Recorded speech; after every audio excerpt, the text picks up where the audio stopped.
Buenas, me llamo Augusto Rodrigo Alterat, soy profesor de física de la Facultad de Ciencias Exactas Corriente Argentina. La implementación realizada en el nivel de educación secundaria en el aprendizaje activo STEM con las simulaciones interactivas PET tiene título Explorando la ley de Ohm con circuitos eléctricos. Seleccioné la simulación Kit de construcción de circuitos laboratorio virtual porque permite a los estudiantes construir y experimentar con circuitos eléctricos de manera interactiva, ajustando componentes como baterías, resistencias y cables. Esta herramienta visual y dinámica es ideal para enseñar la ley de Ohm, facilitando la comprensión de conceptos abstractos como la relación de voltaje, corriente eléctrica y resistencia. La actividad se dirigió a estudiantes de nivel secundaria en una clase de física y astronomía del nivel. La actividad combinó varias estrategias: la indagación de toda la clase, una introducción guiada para familiarizar a los estudiantes con el simulador y conceptos básicos, trabajo independiente o en parejas, los estudiantes exploraron la simulación, completaron una hoja de actividades, y una discusión grupal e interactiva, donde reflexionan en conjunto sobre los datos obtenidos y cómo confirman la ley de Ohm. Y también se aplicó un método analítico para determinar las predicciones en la pizarra con ejercicios sencillos, así conectar la resolución de problemas con la práctica experimental.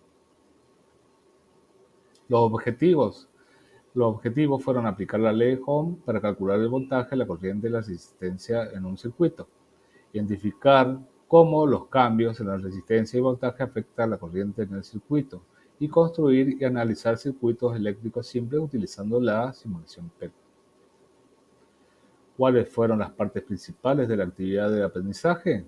Bueno, hubo una parte donde calentamiento, donde hubo una introducción a la ley de Ohm con preguntas iniciales para activar conocimientos previos, una exploración libre donde los estudiantes experimentan con el simulador para entender sus funciones, una actividad guiada donde se construyen circuitos simples y se miden los parámetros eléctricos y análisis de datos, y una discusión final, una reflexión grupal para consolidar esos aprendizajes.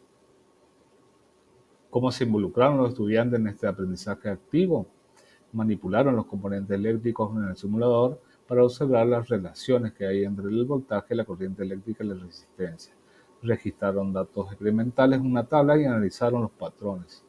Y participaron en discusiones colaborativas para sintetizar sus observaciones.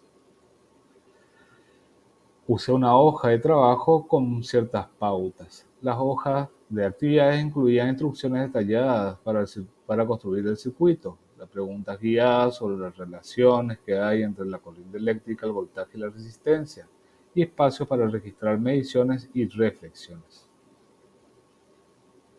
Aquí les muestro una evidencia de la implementación donde los estudiantes manipulan y van completando sus actividades. La mayoría de los estudiantes lograron identificar la relación proporcional entre el voltaje y la corriente y comprendieron cómo la resistencia afecta el flujo de corriente. Los datos recolectados confirmaron la ley de Ohm, lo que reforzó un aprendizaje conceptual en esta actividad. ¿Qué aprendiste del proceso de evaluación previa y posterior a la implementación? Antes de la actividad, algunos estudiantes tenían ideas erróneas sobre cómo afecta la resistencia y la corriente. Estas confusiones se aclararon durante la exploración guiada. Después de la actividad, las respuestas en la discusión final mostraron un avance significativo en la comprensión del tema. Y en general, ¿con qué te quedas de lo aprendido en esta secuencia certificada de PEP? Bueno, me quedo que el simulador es una herramienta muy poderosa para involucrar a los estudiantes en un aprendizaje activo y basado en la indagación. La combinación de la interacción práctica con las discusiones colaborativas facilitaron mucho la comprensión de conceptos complejos, fomentando el pensamiento crítico y aumentando el entusiasmo por aprender de los estudiantes. Muchas gracias por su atención. Espero que les haya gustado.